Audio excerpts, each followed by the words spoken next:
6လောက်ပိုင်းလုံးကာလမျိုးမှာကိုယ့်ရဲ့စိတ်ထဲရှိနေရလို့လားကိုယ်စီ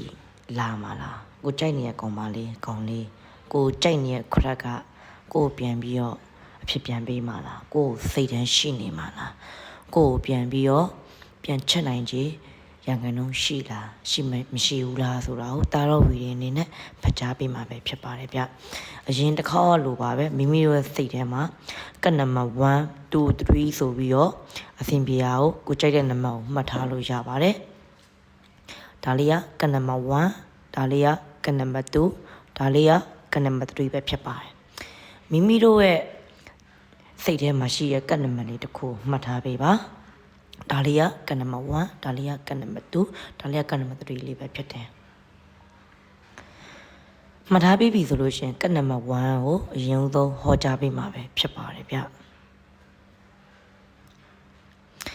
ကနံပါတ်1ကိုရွေးထားတဲ့လူအနေနဲ့ဆိုလို့ရှိရင်6လောက်ပိုင်းလုံးကာလမျိုးမှာကိုစိတ်ထဲတွေးနေရလို့ကိုကြိုက်နေတဲ့ကောင်လေးကောင်မလေးကကိုစီကိုလာဖို့အတွက်နည်းနည်းလေးတွေ့ဝင်နေအောင်ပဲစဉ်းစားနေအောင်ပဲပြောမှဆိုလို့ရှိရင်ကိုကျိုးရှိရှင်နဲ့လှမ်းလာတဲ့ပုံစံမျိုးလေးတွေ့မြင်နေတယ်တခါတလေကိုအရေးမယူလို့တဲ့ပုံစံမျိုးလေးမထိ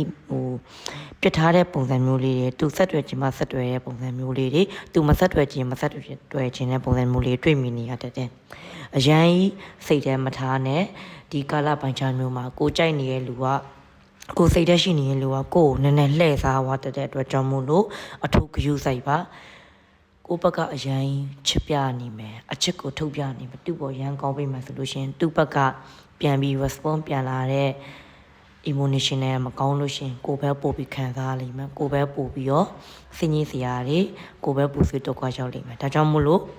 ဒီချိန်ဒီကလာမျိုးမှာကနံပါတ်1ရွေးတဲ့လူလေးအနေနဲ့ဆိုလို့ရှင်ကိုစိတ်ထဲရှိနေတဲ့လူကကိုစီကိုပြန်လာဖို့မဟုတ်ကိုစီကိုလာဖို့အတွက်ကိုပြန်ချစ်ဖို့အတွက်ကိုပြန်ပြီးတော့ချစ်တူကြီးသားအဖြစ်ပြန်ပေးမှုအတွက်ဆိုလို့ရှိရင်တော့